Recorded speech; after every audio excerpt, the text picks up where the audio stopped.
디모데전서 5장 1절에서 16절입니다.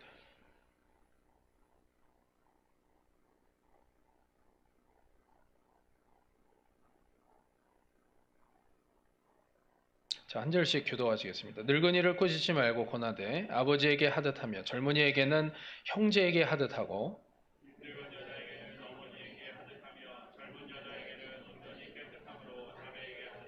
참 과부인 과부를 존대하라. 만일 어떤 과부에게 자녀나 손자들이 있거든 그들로 먼저 자기 집에 효를 행하여 부모에게 보답하기를 배우게 하라. 이것이 하나님 앞에 받으실 만한 것이니라.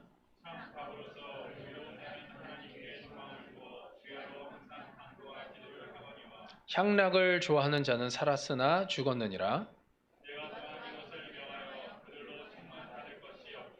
누구든지 자기 친족, 특히 자기 가족을 돌보지 아니하면 믿음을 배반한 자여 불신자보다 더 악한 자니라.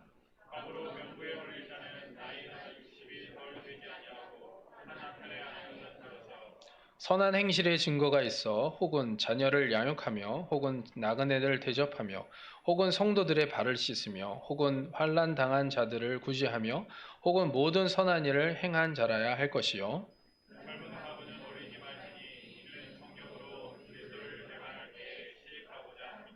처음 믿음을 저버렸으므로 정죄를 받느니라.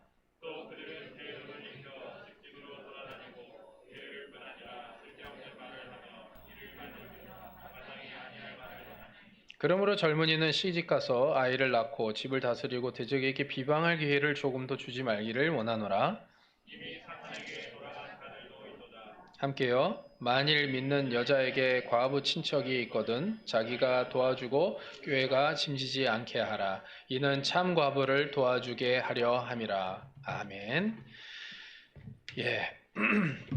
참 과부와 젊은 과부라는 제목으로 함께 말씀의 은혜를 나누겠습니다.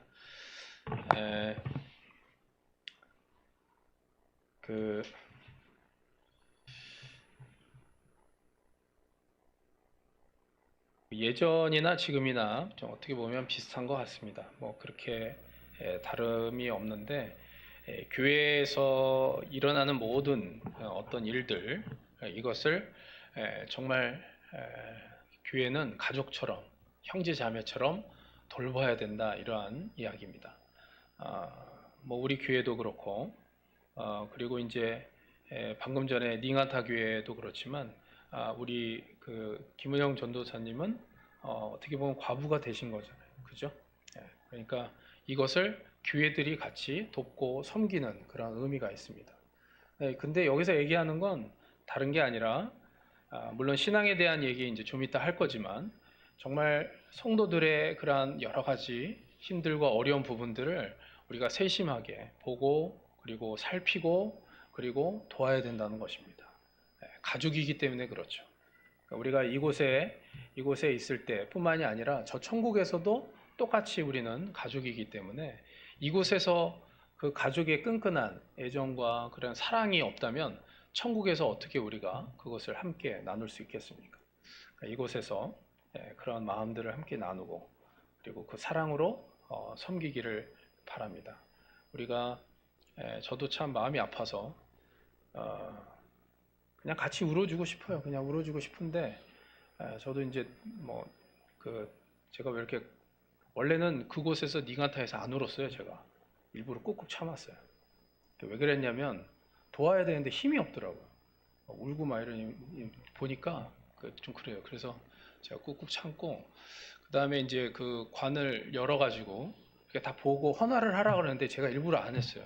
왜 그랬냐면 제가 보면 또 눈물을 쏟을 것 같고 그 다음에 그 얼굴을 기억하고 싶지 않았어요. 암 동안에 암을 이겨내는 가운데 완전히 제가 물어봤어요. 얼굴이 어떠냐고. 제가 보지 않고 일부러 그냥 물어봤습니다. 그랬더니 얼굴이 전혀 다르다고 얘기하더라고요. 그래서 제가 보기 싫었어요. 그냥 사진으로만 기억하고 싶었습니다. 어차피 천국에서는 그 모습으로 제가 볼 거라고 생각을 했기 때문에 그래서 안 봤습니다.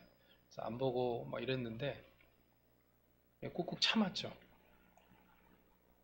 근데 이제 금요 기도 때는 도저히 못 참겠더라고요. 그래서 그 아이들 생각하고 그리고 또 가정을 생각하면 너무 마음이 아파서 그랬는데, 근데 우리가 주님께 맡겨야 됩니다. 정말 주님께. 우리가 도울 부분도 있지만 진짜 모든 것을 지키고 보호하시고 정말 책임져 주시는 분은 주님이신 줄로 믿습니다. 우리가 그것을 믿어야 됩니다. 그리고 주님께만 소망을 두어야 됩니다. 주님께만 소망을 두어야 돼요.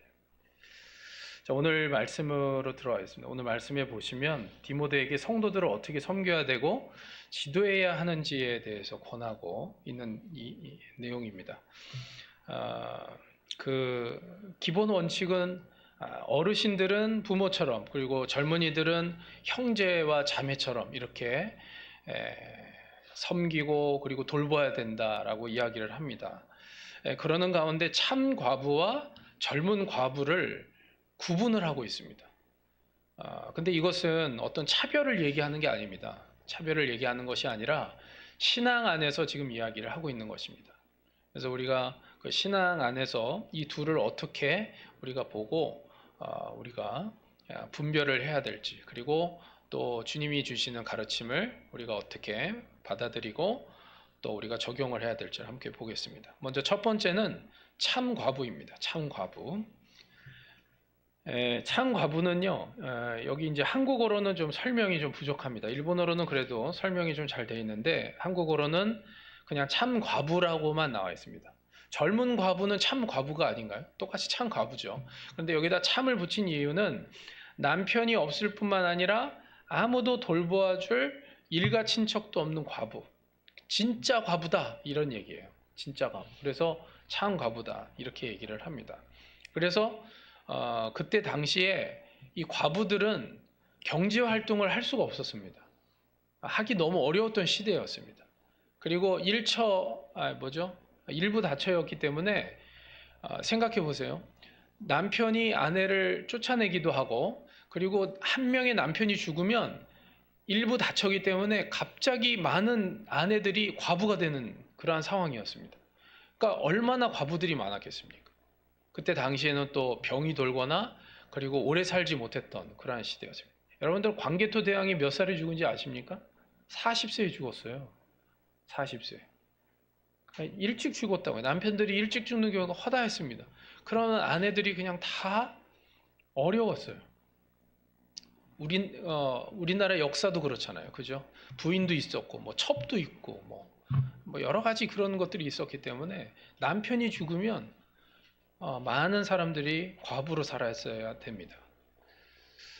그래서 예수님도 그랬지만 그때 당시에는 이 과부들을 돌보기 위한 여러 가지 일들을 했습니다.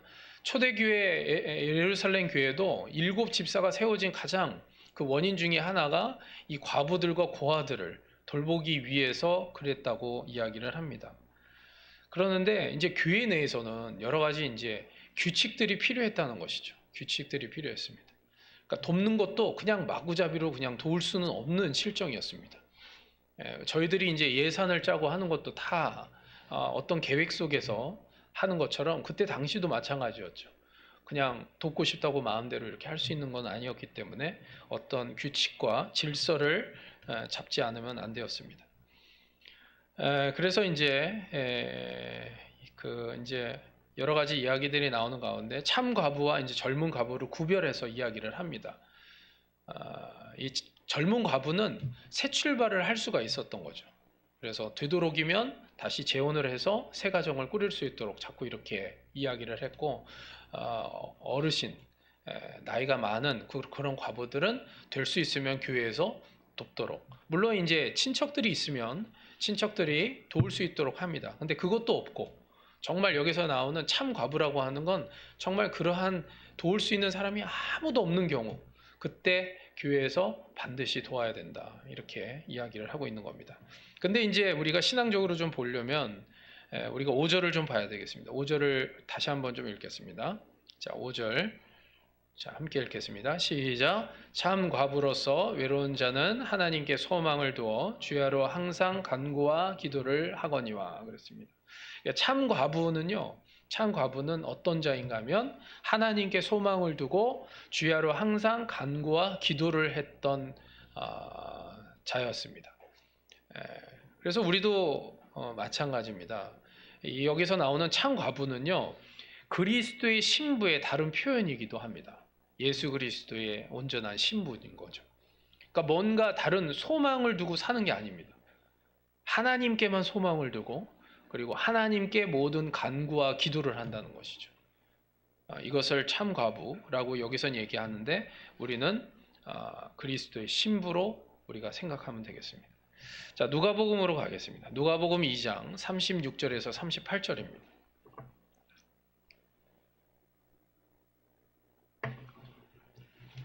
누가복음 2장 36절에서 38절입니다.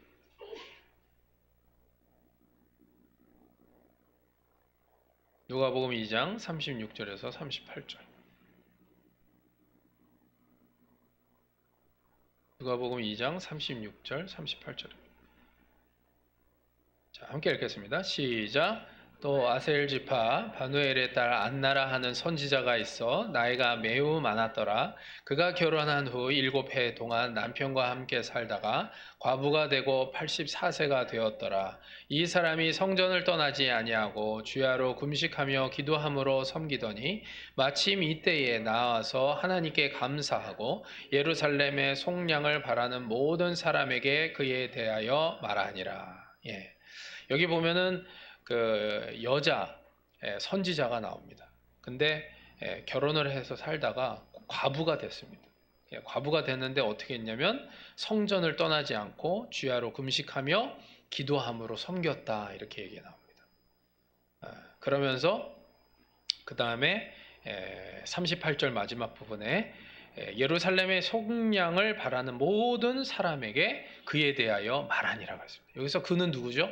예수님에 대해서 이야기했다라는 겁니다. 예수님에 대해서.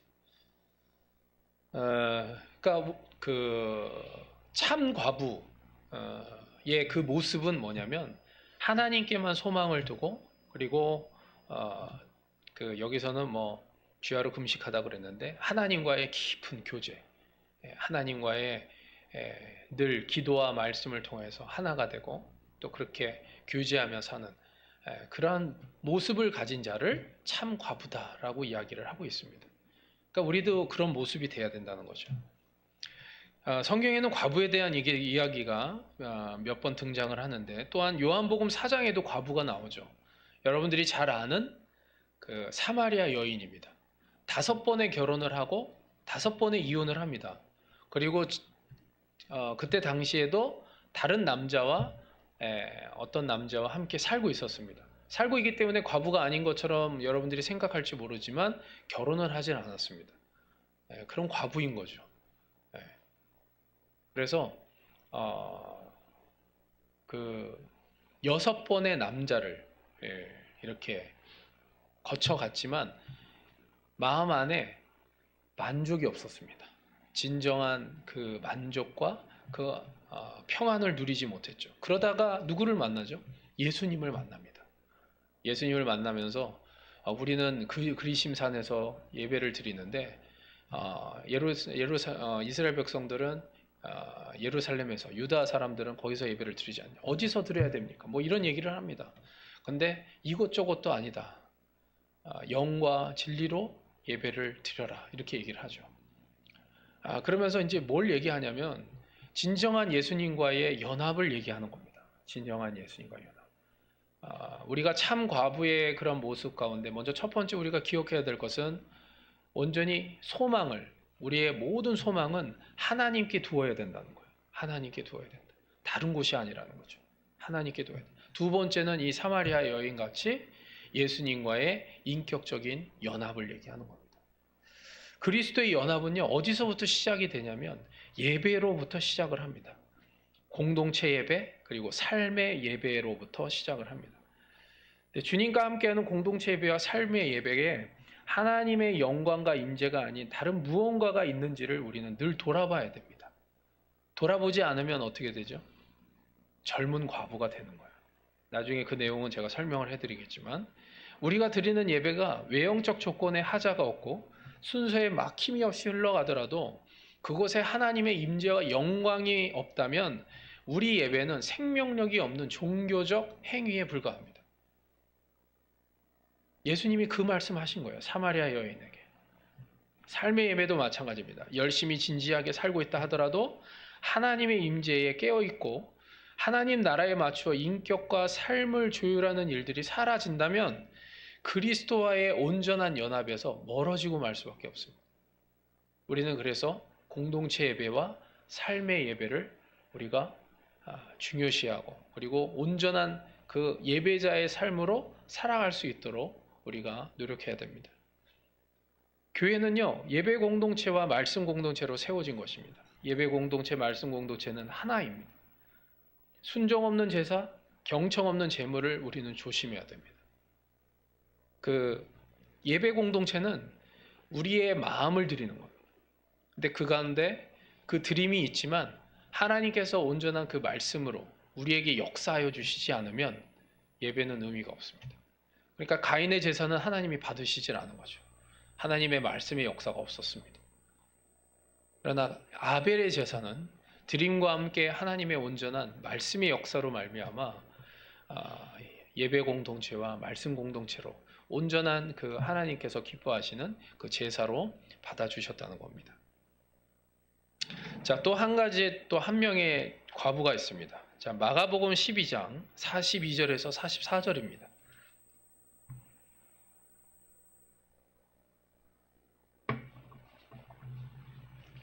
마가복음 12장 42절에서 44절입니다.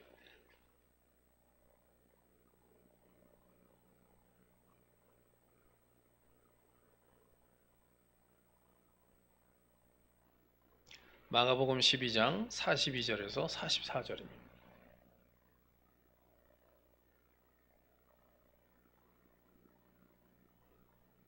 자, 함께 읽겠습니다. 시작. 한 가난한 과부는 와서 두 렙돈 곧 한 고드란트를 넣은지라 제자들을 불러다가 이르시되 내가 진실로 너에게 이르노니 이 가난한 과부는 헌금함에 넣는 모든 사람보다 많이 넣었도다. 그들은 다 그 풍족한 중에서 넣었거니와 이 과부는 그 가난한 중에서 자기의 모든 소유 곧 생활비 전부를 넣었느니라 하시니라. 아멘. 자, 이 과부에 대해서 이야기한 것은 예수님께서 야 봐라 이렇게 전 재산을 바치지 않았냐, 너희들도 좀 전 재산 바쳐야 되지 않겠냐, 이런 얘기를 하는 게 아닙니다. 그냥 어떤 행위를 얘기하는 게 아닙니다. 지금 이 가난한 과부에 대해서 얘기하고 있는 것은 이 온전한 드림이 있을 수 있는 것은 뭐냐면 하나님께만 온전히 소망을 두고 있다는 증거예요. 내가 지금 이 물질로 인하여서 내가 이 물질 안에서 속박당하는 인생이 되지 않겠습니다. 나의 소망은 오직 하나님께만 있습니다. 그것을 온전히 나타내는 행위였어요. 하나님께. 그리고 또한 예수님과 온전한 그 연합, 이때는 하나님이죠. 이때는 하나님과의 온전한 연합을 얘기해요. 나는 하나님과 뗄 수 없는 그러한 존재입니다. 하나님께서 나의 모든 것을 책임져 주실 줄 믿습니다. 내가 이렇게 드리더라도 하나님이 나의 모든 것을 책임져 주실 줄 믿습니다. 이렇게 고백하는 겁니다. 여러분들, 우리가요, 이 세상을 살아가는 가운데 참 여러 가지 고난과 고통이 있습니다. 어려움이 있어요. 그 이어령 박사가 이런 얘기를 합니다. 이어령 박사 아시죠, 여러분들? 이어령 박사. 문화부 장관도 하시고 예전에. 근데 이분이 뭐라고 얘기했냐면 자기는 예수님을 믿기 전에는 어려움이 없었다는 거예요. 건강에도 문제가 없었답니다.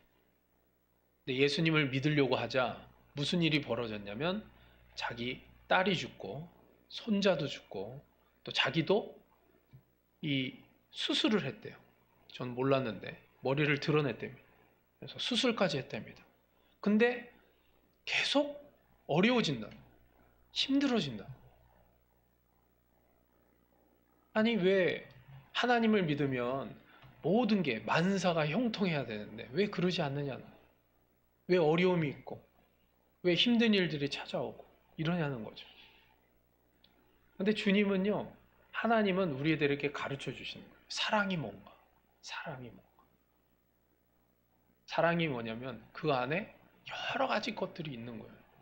근데 그것은 뭐냐면 그것을 통하여서 성장케 하시는 거죠. 성장케 하시는 거예요. 아무 일도 없어 보세요. 성장이 안 됩니다.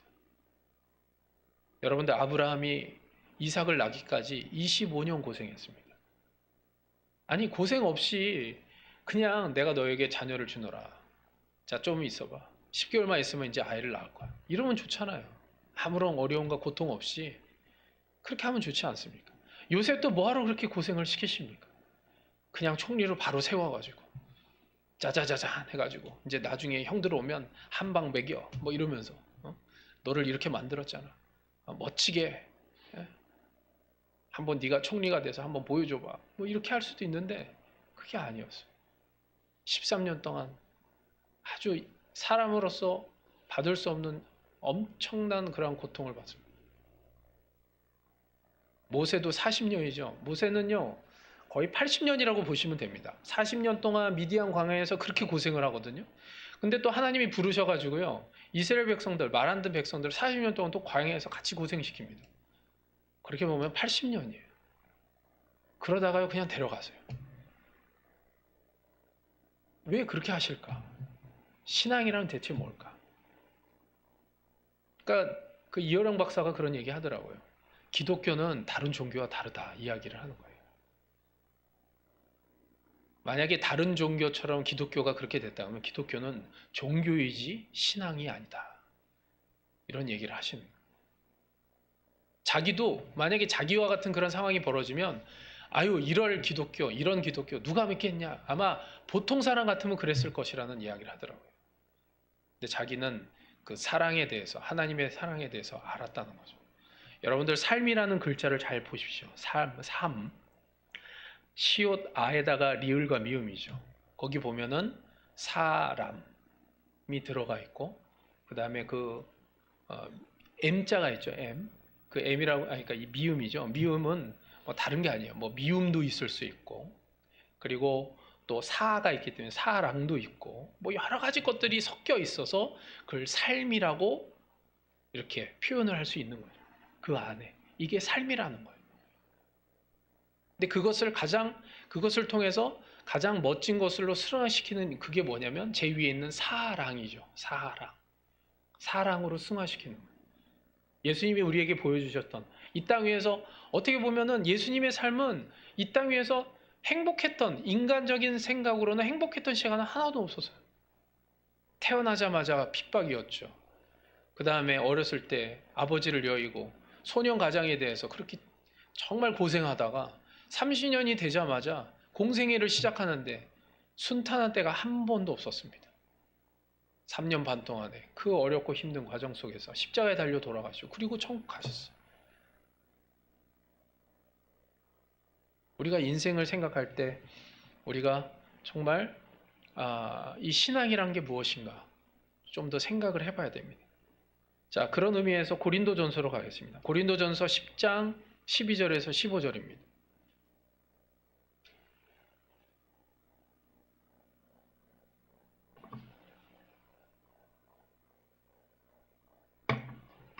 고린도전서 10장 12절에서 15절입니다. 고린도전서 10장 12절에서 15절 함께 읽겠습니다. 시작. 그런즉 선줄로 생각하는 자는 넘어질까 조심하라. 사람이 감당할 시험 밖에는 너희가 당한 것이 없나니 오직 하나님은 미쁘사 너희가 감당하지 못할 시험 당함을 허락지 아니하시고 시험 당할 즈음에 또한 피할 길을 내사 너희로 능히 감당하게 하시느니라. 그런즉 내 사랑하는 자들아 우상 숭배하는 일을 피하라. 나는 지혜 있는 자들에게 말한과 같이 하노니 너희는 내가 이르는 말을 스스로 판단하라. 아멘. 여러분들 이 구조를 잘 보세요. 원래 13절이 우리가 잘 아는 말씀이죠. 사람이 감당할 시험 밖에는 너희가 당한 것이 없나니 오직 하나님은 미쁘사 너희가 감당하지 못할 시험을 시험당하면 허락하지 아니하시고 시험당할 즈음에 또한 피할 길을 내사 너희로 능히 감당하게 하시느니라 그랬습니다. 근데 그 앞에 보세요. 12절. 그런즉 선줄로 생각하는 자는 넘어질까 조심하라. 어려움이 와도 교만한 사람들이 있습니다. 어려움이 와도 겸손해지지 아니하고 어려움이 왔을 때 오히려 더 교만해지는 사람들이 있어요. 막 대항하죠. 이스라엘 백성들이 그랬습니다. 어려움이 왔을 때 어떻게 하죠? 막 하나님께 막 치고 막 난리를 쳤습니다. 교만이 하늘을 치르죠. 우리를 여기서 죽게 하느냐? 우리를 여기 이집트로 보내라. 이렇게 얘기합니다.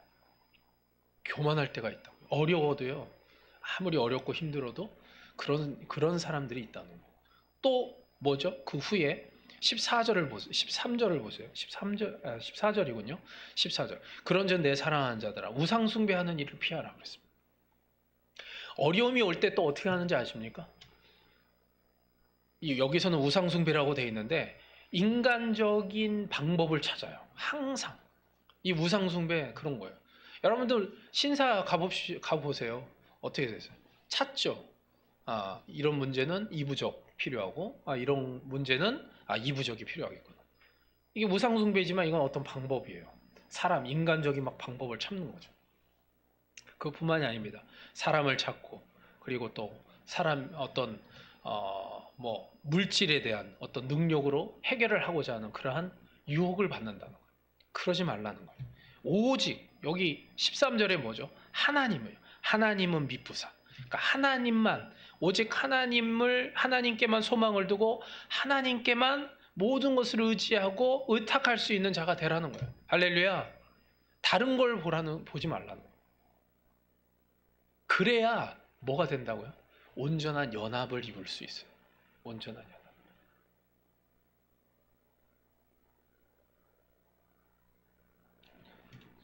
그래서 그 온전한 연합을 이루면요. 다른 게 아니라 그거에 따른 선한 열매를 맺을 수가 있습니다. 오늘 10절에 보시면 선한 행실의 증거가 있어 혹은 자녀를 양육하며 혹은 나그네를 대접하며 혹은 성도들의 발을 씻으며 혹은 환난 당한 자를 구제하며 혹은 모든 선한 일을 행한 자라야 할 것이요. 이거는 참 과부에 대해서 이야기하는 겁니다. 참 과부에 대해서.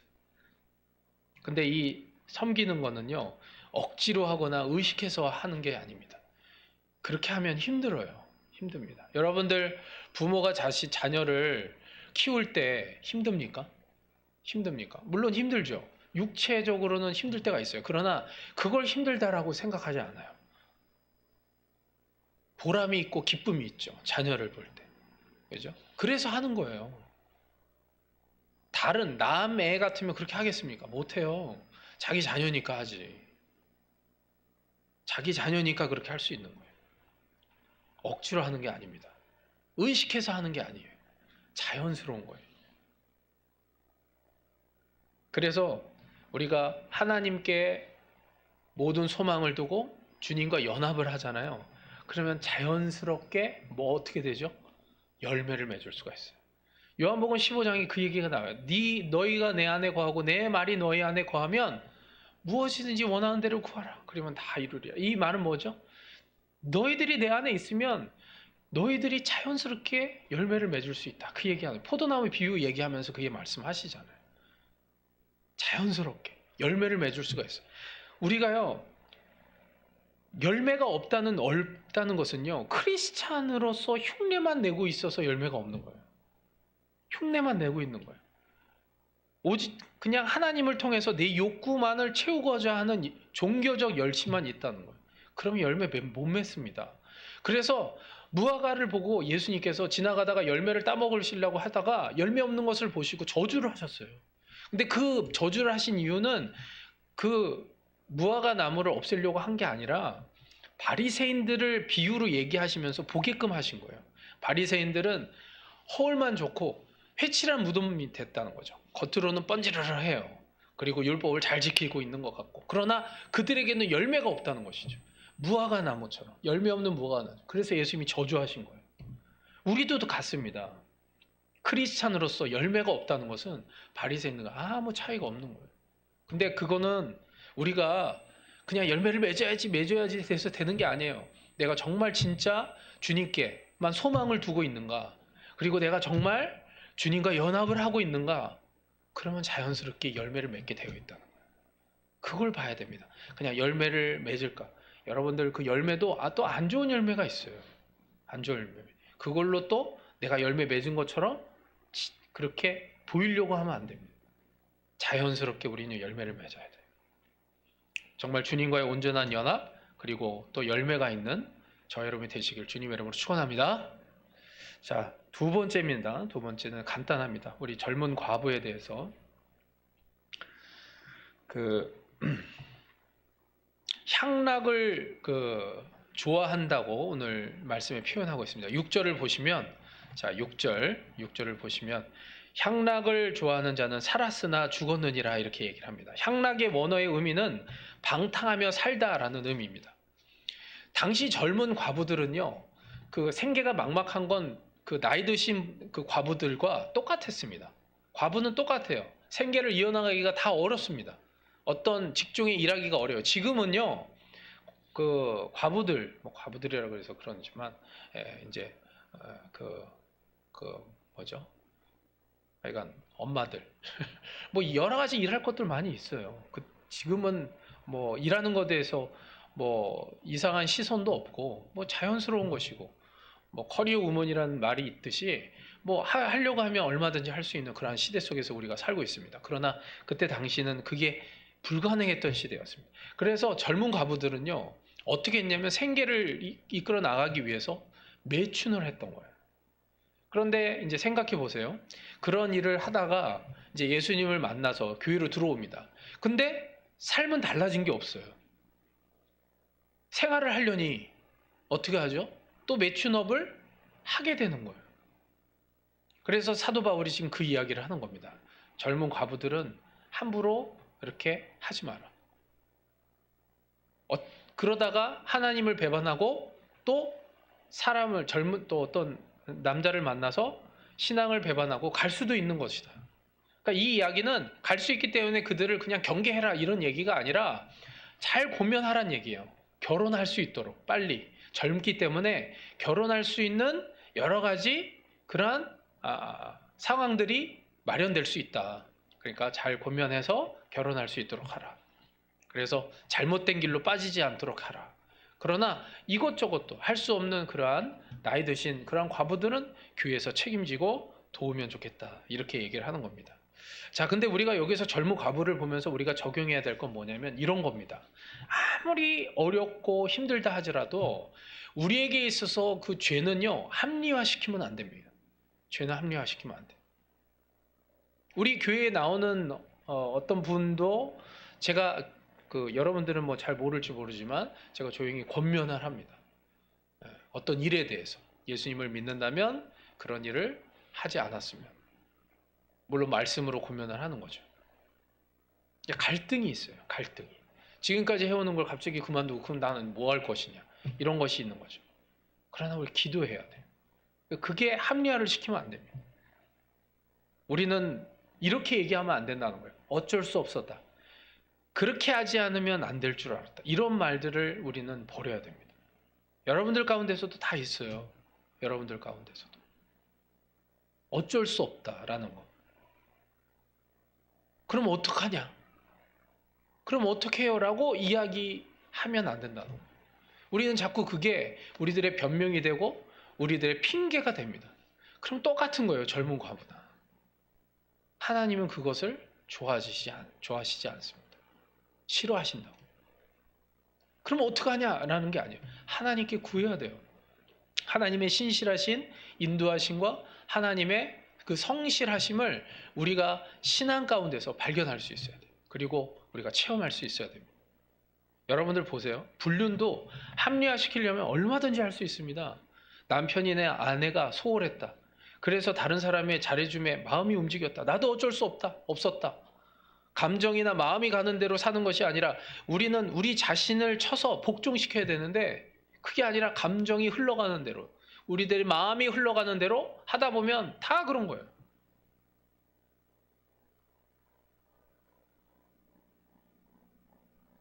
저번 제가 뭐 유튜브를 보다가 뭐 이렇게 봤는데 한국에 뭐 그런 무슨 뭐 드라마가 있는지 하여간 무슨 불륜에 관한 무슨 뭐 이상한 뭐 그런 게 있더라고요. 그래서 세상에 뭐 이런 어떤 일이 이런 일이 있을 수 있나 그래. 그래서 한번 봐봤더니 진짜 말도 안 되는 일들이 있어요. 근데 그게 실화인지 만들어낸 일인지 저도 잘 모르겠지만 변명이고 핑계를 대고 합리화시키려면 얼마든지 할 수 있다니까요. 얼마든지 할 수 있어요. 제가 전에 한번 말씀드린 적 있죠. 미국의 그 어떤 유명한 의사입니다. 남편이. 근데 너무 바빠요. 너무 바빠요. 그래가지고 막 그러다 보니까 아내가 매일 집에 있는데 할 일이 없는 거예요. 그러다가 불륜에 빠진 겁니다. 그런데 불륜에 빠지다가 어떤 일이 벌어졌냐면 에이즈에 걸린 거예요. 그럼 보통 어떻게 됩니까? 남편이 이혼하자고 하겠죠. 이제 갈라 쓰자. 뭐 하여간 뭐 법적으로 해서 뭐 재산 반반 나누든지 어쩌든지 하고 갈라서자. 보통 이게 일반적인 겁니다. 근데 남편이 어떻게 했다고요? 의사를 관뒀다니까요. 내가 아내에게 소홀했구나. 내가 의사로서 이렇게 바쁘게 사는 것이 어떻게 보면 나 아내에게 좋은 주택과 뭐 집과 그리고 그런 환경들을 줄 수 있는 그러한 것이라고 생각해서 난 열심히 살았는데 그게 아니었구나. 그래서 의사를 관두고요. 그냥 가지고 있는 부자니까 뭐 그것만 가지고도 평생 살 수 있으니까. 에이즈에 걸린 아내와 그냥 여생을 함께 하기로 하고 그냥 산 거예요. 근데 그렇게 해서 즐겁게 또 여행도 다니면서 같이 이렇게 시간을 보냈는데 깜짝 놀랄 일이 벌어진 거죠. 아내의 에이즈가 없어진 거예요. 기적으로밖에 설명할 수가 없습니다. 사랑은 그런 질병도 이겨내는 거예요. 이게 어떻게 설명이 됩니까?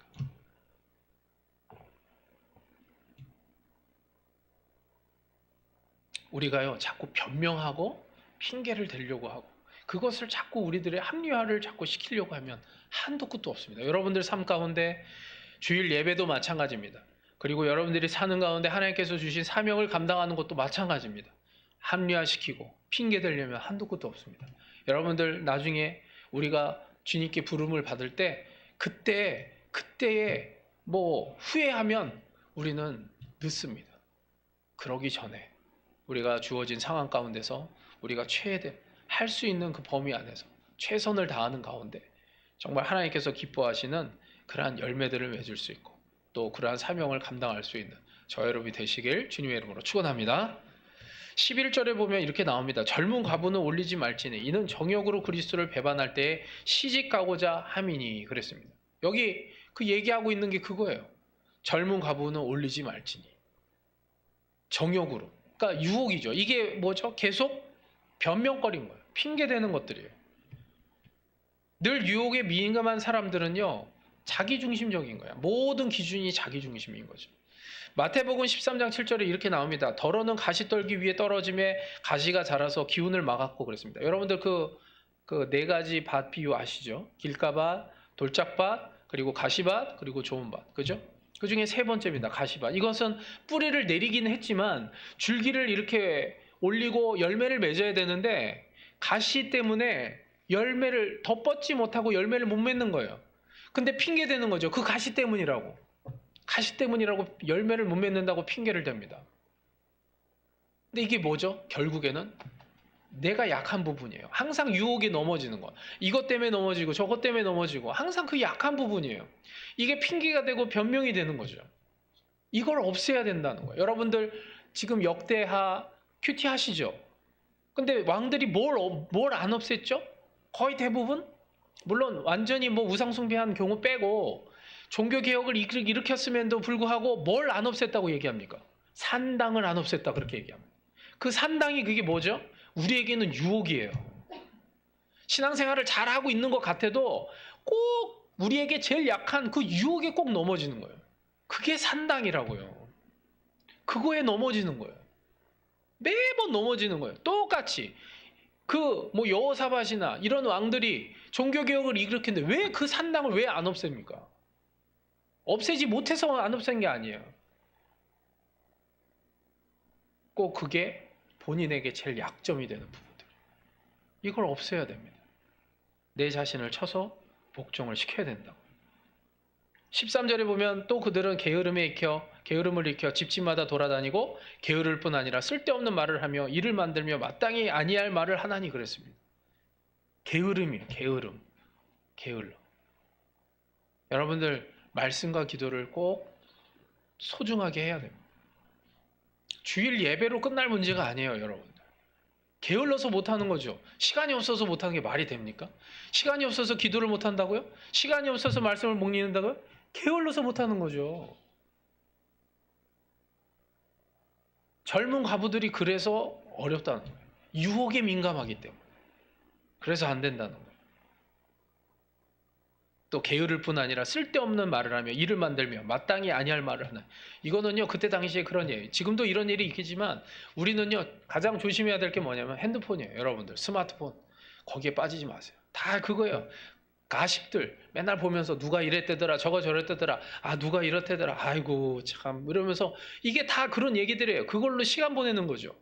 그 시간에 말씀을 보고 그 시간에 기도하면 될 텐데 그거 안 하니까 이 젊은 과부들하고 똑같다는 얘기예요. 지금 상황과 그때 상황 별로 다르지 않습니다. 우리가 그거 조심해야 된다. 형식적인 종교 생활에서 벗어나서 주님과의 온전한 연합과 그리고 열매가 있는 또 열매를 맺는 저 여러분이 되시길 주님의 이름으로 축원합니다. 기도하겠습니다. 사랑이 많으신 하나님 아버지 은혜를 감사드립니다. 오늘 말씀을 통하여서 참 과부와 젊은 과부에 대해서 살펴보았습니다. 아버지 하나님 저희들 참 과부에 대한 관한 내용들을 우리가 다시 한번 잘 묵상하면서 우리에게 부족했던 부분들이 무엇이며 우리가 이 세상을 살아가는 데 있어서 가장 우리가 소중히 여겨야 될 것이 무엇인지를 우리가 잘 생각하고 분별하여서 적용하기를 원합니다. 주님께만 온전한 소망을 두고 또